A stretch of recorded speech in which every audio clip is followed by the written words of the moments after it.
Yo, what's up? Welcome back to another episode of the Sauce. Just had an excellent Monday night to start the week. 4-1-1 plus 1.76 units. Loving it. Let's keep that positivity rolling into Tuesday. We got 15 games. Let's go. Welcome to the Sauce. The Sauce. Sauce. Hey, get the sauce. First up, Phillies on the road in Miami to play the Marlins. Ranger Suarez pitching against Sandy Alcantara. Marlins open up slight favorites here at home, minus 122. Total opens up at 8. Let's take a quick look at the spreadsheet. According to the model, slight lean on the fish here. 3-2 Marlins after 5 innings. Final score 5-4 Marlins. So Ranger Suarez looks like he's back to slumping, I guess. I mean, he started off the season rocky, then got red hot in June. His 5 starts in July have not been good. He's rocking with a 6.11 ERA, 3.81 WOBA, 175 WHIP. You can see these numbers significantly higher than his numbers in June. The Marlins did just see Ranger Suarez just a few weeks ago on July 8th, and they got to him. He made it 5 2/3 innings pitched, but he had 8 hits, scored 4 runs off him, only 3 of them earned. His previous 4 starts against the Marlins were dominant, 3-0 with an 0.82 ERA. But the last one they got to him, and it was just a few weeks ago, like I said. So which Ranger Suarez are we going to see here? How is Ranger Suarez going to start his August out? Are we going to see the June version or the July version? It's a good sign that this game's on the road in Miami because, as you know, dating back to last year, Ranger Suarez has much better looking splits on the road. And the Marlins may have scored some runs on Ranger Suarez a few weeks ago, but as a whole, they haven't been getting to lefties. In the month of July, they're 22nd in WRC+, 26th in isolated power, 21st in on-base percentage against left-handed pitching. So yeah, like I said, Marlins haven't been getting to lefties. On the other side, we got Sandy Alcantara, and he's coming off a gem 1-run complete game on the road in Tampa. The only other time he's completed that this season was against the Twins. What happened the next game? The Phillies laid him out. They had 10 hits and 9 runs off Sandy in just 4 innings of work. So is that a thing? If you overwork Sandy Alcantara, he gets rocked in the next start? I mean, it really wasn't a thing last year, but we saw it happen this year. I don't know. That's pretty razor thin. As a whole, Sandy Alcantara really hasn't been that great against the Phillies. This is a team he's always really struggled with. In his last 11 starts against Philadelphia, he's just 1-7 with a 4.41 ERA. Phillies are 9-2 in those games, so they just always beat this dude. But location definitely matters. Like I said, this game's at home in Miami. And his 4 home starts against the Phillies since last season, yeah, just 1-2, but he's got a 2.25 ERA and a 1.11 WHIP, so he's been much better against the Phillies at home than on the road in Citizens Bank Park. And what do we know about these Phillies bats? What do we keep saying? They have terrible numbers against righties. I mean, look at the last 14 days. We're talking about 29th in WRC+, dead last in isolated power, 29th in on-base percentage. So the Phillies may be finding ways to win games here and there, but they are not, as a whole, getting to right-handed pitching. The question is, are they turning things around, though? If you look at their numbers from the last 3 righty starters they've seen, actually, they got to him. They got to Quinn Priester. They got to Kyle Bradish. They got to Edward Cabrera a little bit in the game that just happened. I mean, he just had no control whatsoever. He had like 5 or 6 walks in 2 or 3 innings or whatever the hell it was. So maybe there are signs that Phillies are turning this around. Can't argue with those terrible numbers, though. Bullpen-wise, the edge goes to the Phillies as far as production in the last 14 days. Phillies are 6th in ERA, 16th in expected FIP. Marlins bullpen's 20th and 5th. So I guess a slight edge to the Phillies. I don't really trust the Phillies bullpen until they get Alvarado back from injury, though. Betting-wise, I think I'm leaning Phillies in this one at the plus money. I had Marlins first 5 in yesterday's game, and that bet pushed. Was leaning Marlins in the full game. Glad I didn't bet it. But at plus money, I think Ranger Suarez is going to pitch a good game and get back on track. So give me the Phillies money line for now. Looks like it's available at plus 120 on PointsBet. Next game. Tigers at Pirates. Matt Manning pitching against Johan Oviedo. Pirates open up as minus 145 favorites here. Pirates don't open up as heavy favorites often. Total opens up at 8.5. Let's take a quick look at the spreadsheet. According to the model, we have a slight lean on Detroit. 2-1 Tigers after 5 innings. Final score 4-3 Tigers. So like I said, Matt Manning's on the mound for the Tigers, and he does not have the best looking splits on the road this year. Actually, this is this year and last year because he has limited action this year. So dating back to last season, you can see 3.06 ERA at home in Detroit, jumps to a 4.53 on the road. Whip and expected FIP also worse on the road. Matt Manning also does better in day games. This is a prop Ever. He loves these day and night splits. I'm not the biggest fan of them, but you can see 3.09 ERA and an 0.69 whip in his day starts. At night, 4.80 and a 1.23. So there is a drop off in production there. So this game is on the road in Pittsburgh and at night, two bad signs for him splits wise. And it gets even worse that the Pirates are weirdly hot against right-handed pitching.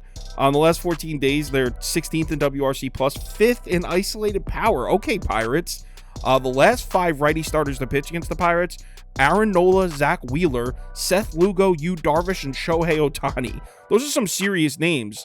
They have a 6.21 ERA combined and a 1.28 whip against the Pirates, 3.4 home runs per 9. So Pittsburgh's been hitting righties. I like Matt Manning, but I think we can count on the Pirates to score some runs in this game. On the other side, we've got Johan Oviedo, and this man is just inconsistent as all hell.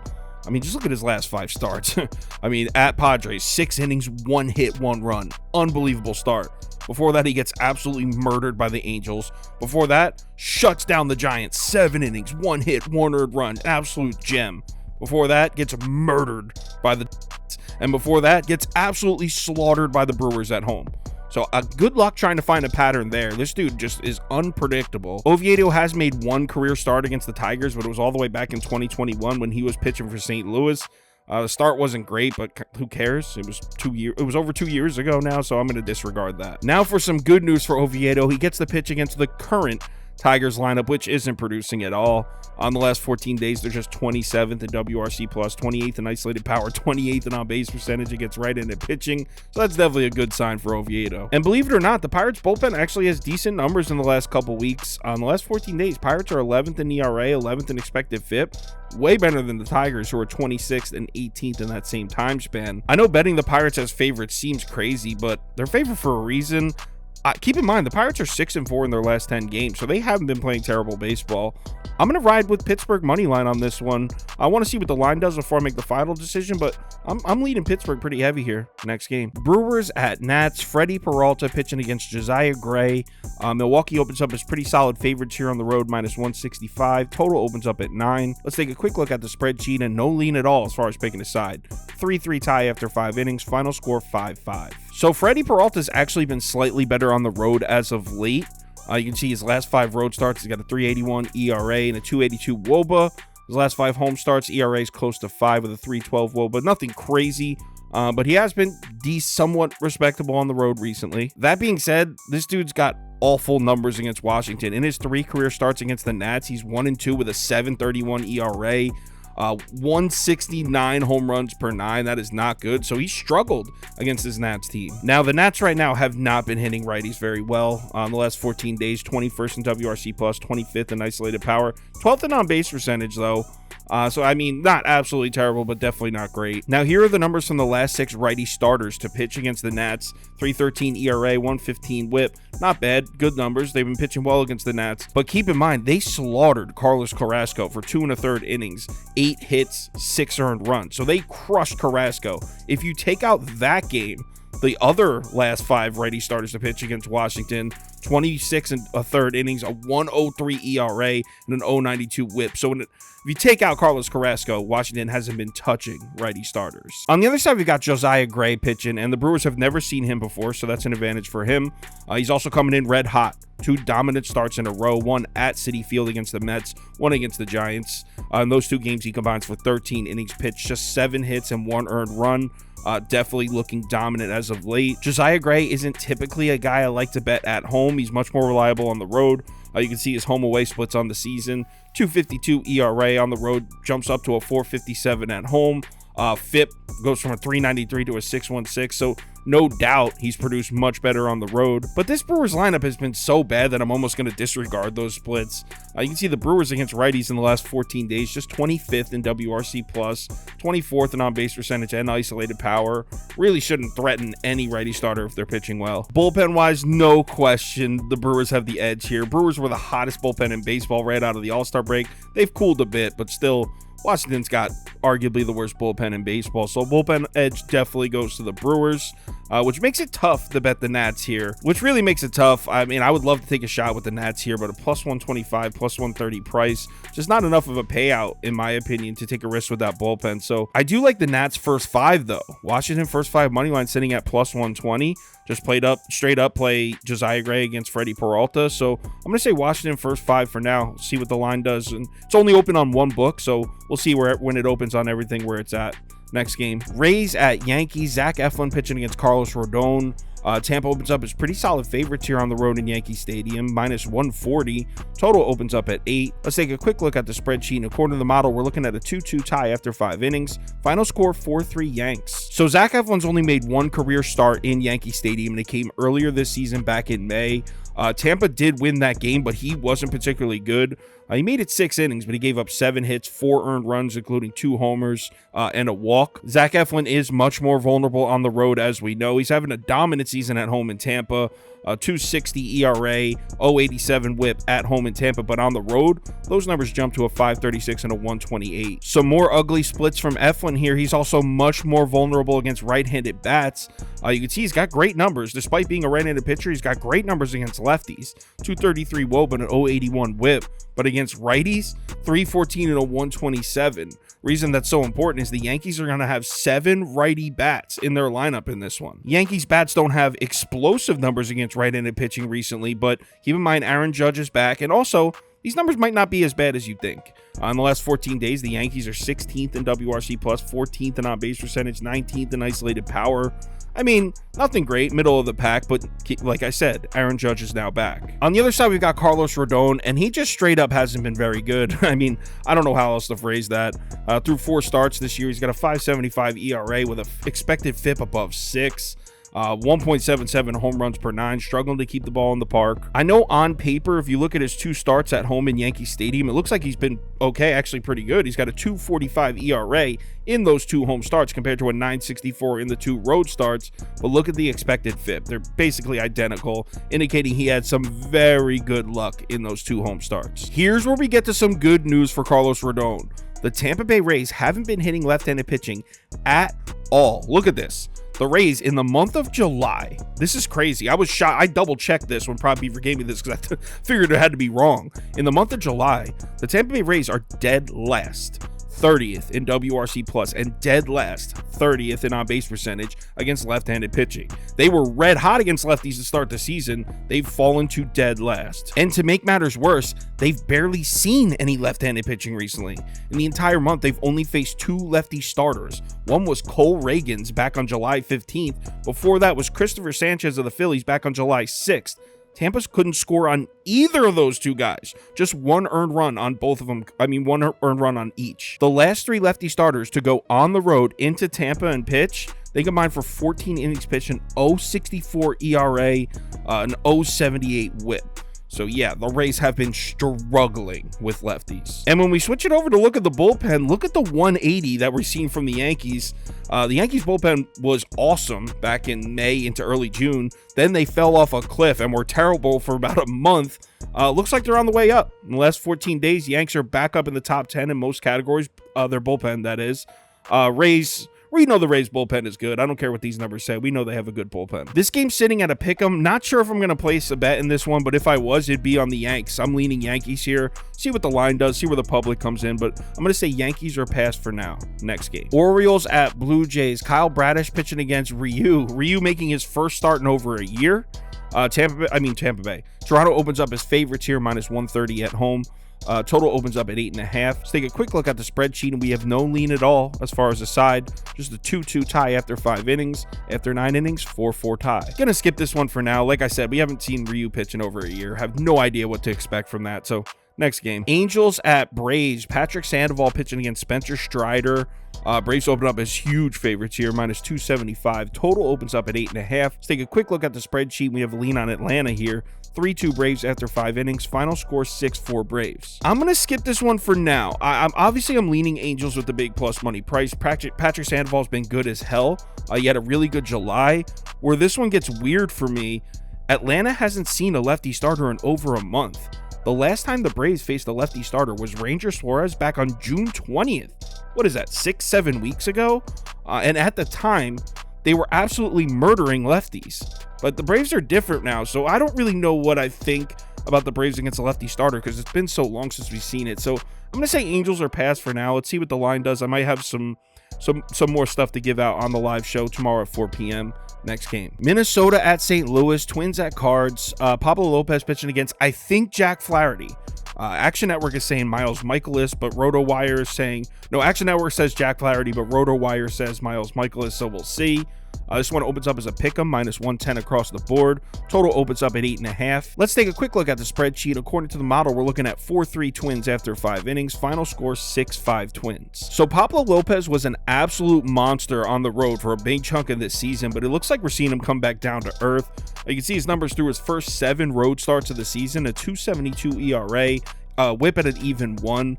Look at his numbers from his last 4 starts, though. It jumps up to a 5.16 ERA, whip at 1.46. And the opponents are important. In his last 4 road starts, he went to Oakland, Seattle, Detroit, Baltimore.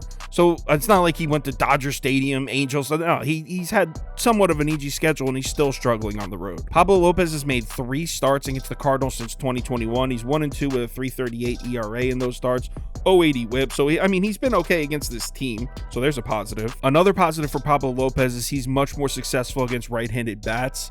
You can see WOBA at 315 against lefties, drops to a 275 against righties. Whip is way down. Expected FIP is way down. He's definitely much better against righties. The reason I bring that up is the Cardinals are going to have 6 righties in their lineup for this one. The question is, what do we think about this Cardinals lineup right now? Because they were red hot around the All-Star break, right before the break and right after the break. But in the last 14 days against right-handed pitching, just 13th in WRC+, 10th in on-base percentage, 22nd in isolated power. The last 6 righty starters to pitch against the Cardinals, they combined for 33 1/3 innings pitched, a 4.32 ERA, 1.32 whip. So they're getting to him, but those aren't really explosive numbers. You want to know who those starters were? Kyle Hendricks, Jameson Taillon, Wesneski, Zach Gallen, Merrill Kelly, and Ryan Nelson. So these aren't aces. There's a couple good ones in there. And if you isolate it to just the 3 righties they just saw in that Cubs series, look at this. They combined for 15 innings pitched, an ERA at 3, and a 1.20 whip. Those 3 starters were Wesneski, Kyle Hendricks, and Jameson Taillon. That is not, the Cardinals should be getting to those guys, and they didn't. I'm going to have to cut this one off here. I have a bunch of notes for Jack Flaherty. He's dominated the Twins lineup, but I'm going to wait because these are all useless. I'm not going to record it and edit it and put all the graphics in to find out that it's Miles Michaelis pitching. So I have some stuff for this game, and I'll share it on the live show at 4 p.m. next game. White Sox at Rangers. Jesse Schulten's pitching against John Gray. No line open, no total open yet for this one, which means starting pitching's probably in question. Let's take a quick look at the spreadsheet, and if it's those 2 pitchers, the model's saying 4-2 Rangers after 5 innings. Final score 6-5 Rangers. I'm skipping this one for now. Line's not open, like I said. Also, I'm a little hesitant to bet Rangers games right now. I want to see, is Jonah Heim coming back? Corey Seager? Kind of a little bit, there's some question marks surrounding that team right now. They just made a trade for Scherzer. There's a lot going on. Might let the dust settle in Texas before I bet a Rangers game. So let's move on to the next one. Cincinnati at Chicago, Reds, Cubs. We got Ben Lively pitching against Justin Steele. Cubs open up as favorites at home here, minus 130. Total opens up at 8.5. Let's take a quick look at the spreadsheet. We got to lean on the Cubbies. 4-2 Cubs after 5 innings. Final score 6-4 Cubs. So Ben Lively seems to have gotten his shit together. He had 2 really ugly starts back in early June. He had a FIP up above 7, but the 6 starts since then, he's definitely been solid. 3.23 ERA, 1.30 whip, FIP in the mid-4s. Cannot be mad at that if you're a Cincinnati fan. And both Ben Lively's road starts in July were good. 2.19 ERA, 1.14 whip. To be fair, both were against the Milwaukee Brewers. In fact, Ben Lively made 4 starts in July. 3 of them were against the Brewers, and 4 of his last 6 starts or 7 starts have been against the Brewers. Basically, the Reds and Brewers played each other for a month straight, it seems like. The Brewers have a pretty weak lineup, so both of these road starts in July were good, but they were both against Milwaukee, so take that with a grain of salt. Here's the problem for Ben. Cubs bats have been hot in Wrigley. In the month of July, Cubs are 9th in OPS, 8th in WRC plus at home, basically top 10 in every offensive category at home, and it gets worse. Look at their numbers against right-handed pitching in the last 14 days. first in average, WOBA, OPS, WRC+. You can make an argument that the Cubs are the hottest lineup in baseball against right-handed pitching right now. So I like Ben Lively, and congrats on your success against the Brewers, but I think the Cubs might smack him around a bit. On the other side, we got Justin Steele. And why don't we start out by taking note that the Reds tagged the shit out of him back in May. Just 3 2/3 innings pitched, 10 hits and 5 earned runs off Steele. The Reds rocked him. And check out the Reds' current lineup's lifetime numbers against Justin Steele. As a collective, they are 18 of 34 off Justin Steele. They're hitting 529 off him with a 1306 OPS. So this lineup has had zero problems scoring runs on Justin Steele. Now, here's the catch. Here's where it gets tricky. Reds lineup has not been producing against lefties. In fact, it's one of the worst lineups in baseball against lefties. Since July 1st, they're towards the bottom of the league in every category. 22nd in OPS, 23rd in WRC+. So on one hand, the Reds have been owning Justin Steele, but on the other hand, the Reds haven't been touching left-handed pitching. Now, Justin Steele, if you remember, earlier in the season before he got hurt, he was almost a must bet at home at Wrigley Field, but since he's returned from injury in mid-June, he's actually got really similar numbers on the road that he does at home. Now, to be fair, he had one start at home where the Boston Red Sox absolutely rocked him. So if you take out that one game, his home numbers look a bit different since the injury. But as a whole, the extreme home-away splits that we saw from Steele earlier in the season haven't really been there since the injury. Bullpen edge, no question. Got to give it to the Cubs here. In the last 14 days, Cubs are 5th in ERA, 12th in expected FIP as a bullpen.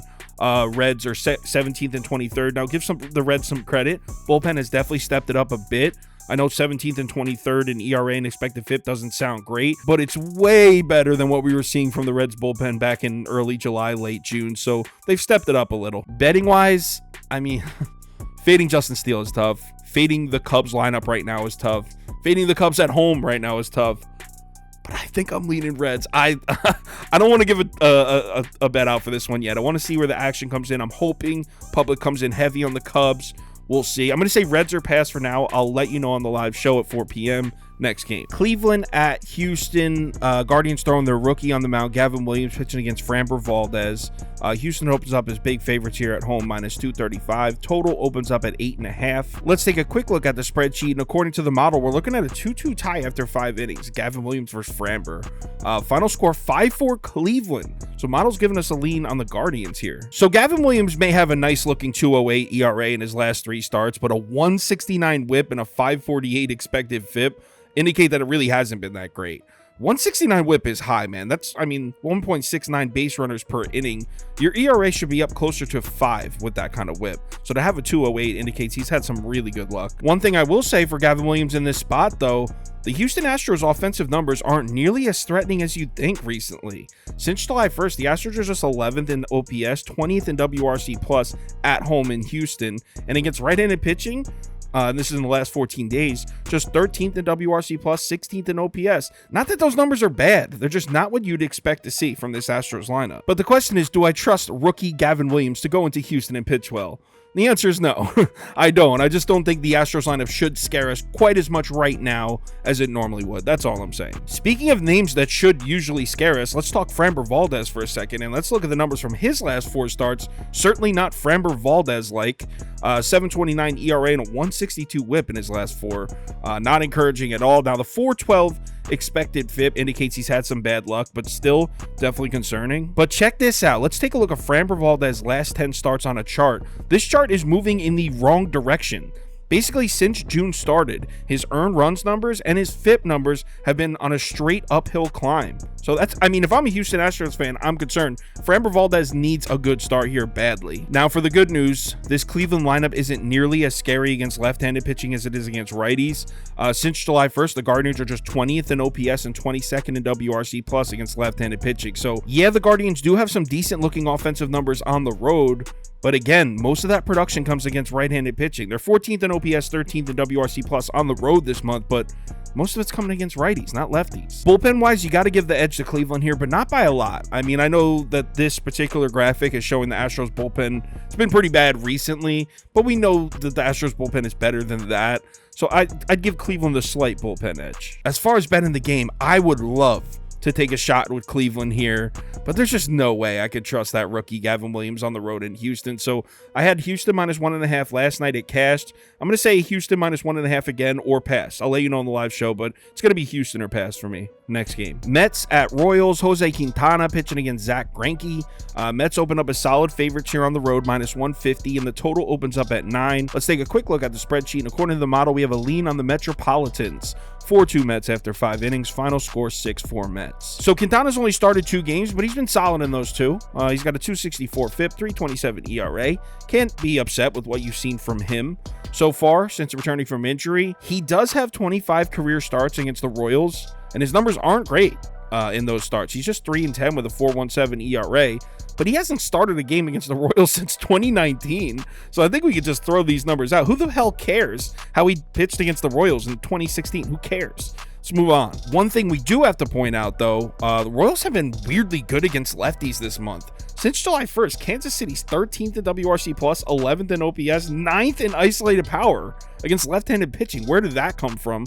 Royals were just weirdly hot against lefties in the month of July. So as bad as the Royals are, I don't think it's crazy to count on KC to score a couple runs off Quintana in this one. I'll put Quintana down for 5 innings, 2 or 3 runs. I think they're going to score on him. On the other side, we got Zach Greinke, and it's looking like his career's coming to an end. I mean, he really, his last 7 starts have been straight up bad. He's at a 7.20 ERA, a FIP above 6, expected FIP above 5. I mean, we do have to give him some credit. We'll switch it over to his home away splits.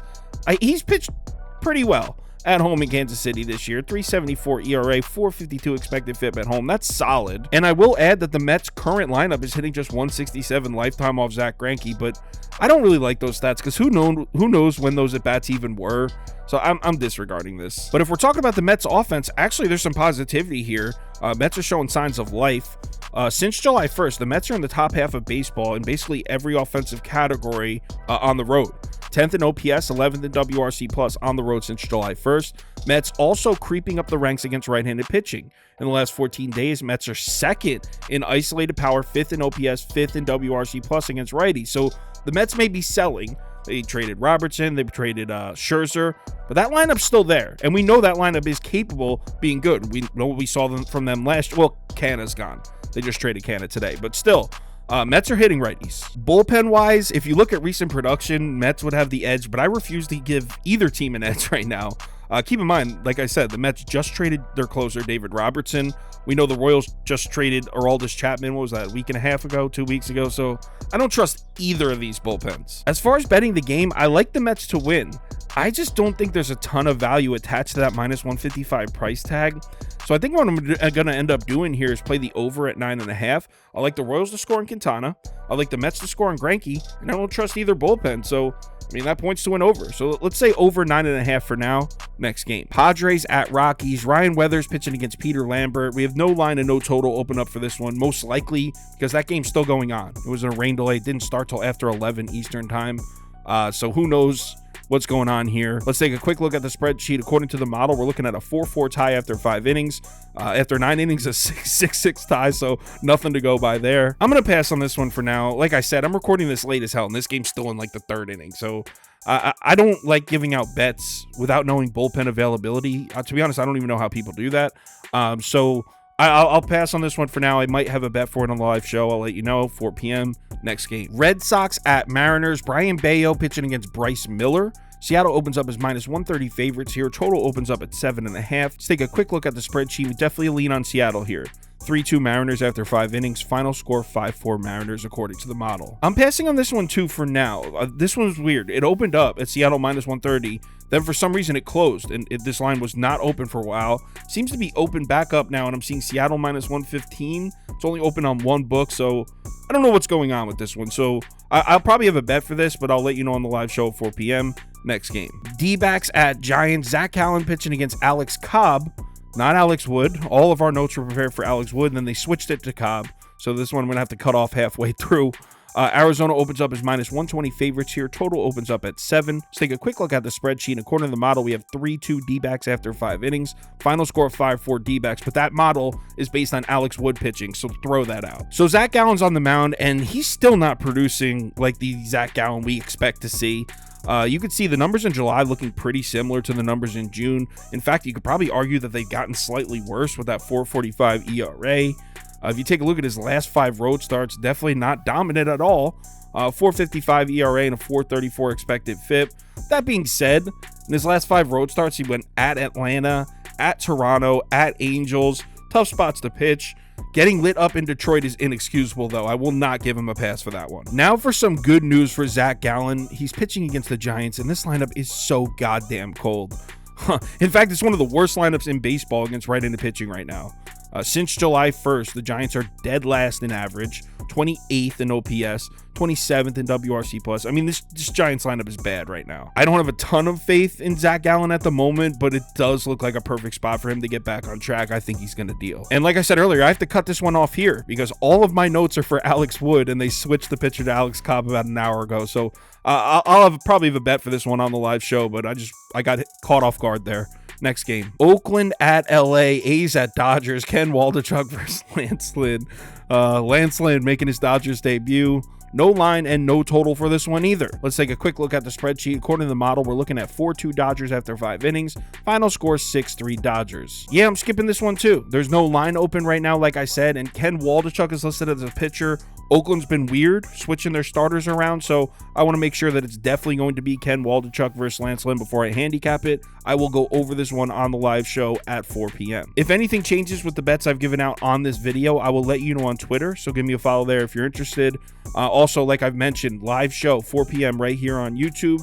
It'll be me, Toast, and damn it, I forget who the guest is, but it'll be 2 or 3 of us, and we'll go through all 15 games. We'll cover the line movement, make our final decisions. If you're able to make it at 4 p.m., would love to see you in the comments. If you want the final ticket I put out, which has exactly what I'm personally betting, what my favorite bets of the night are, parlay of the day, private VIP chat, that kind of stuff. If you're interested in that, head over to KyleKirms.com. MLB Tuesday, second best baseball day of the week, in my opinion, as I always say. 15 games. Let's pick our spots and bet responsibly. Reel in a few units here. I'll talk to you on Twitter.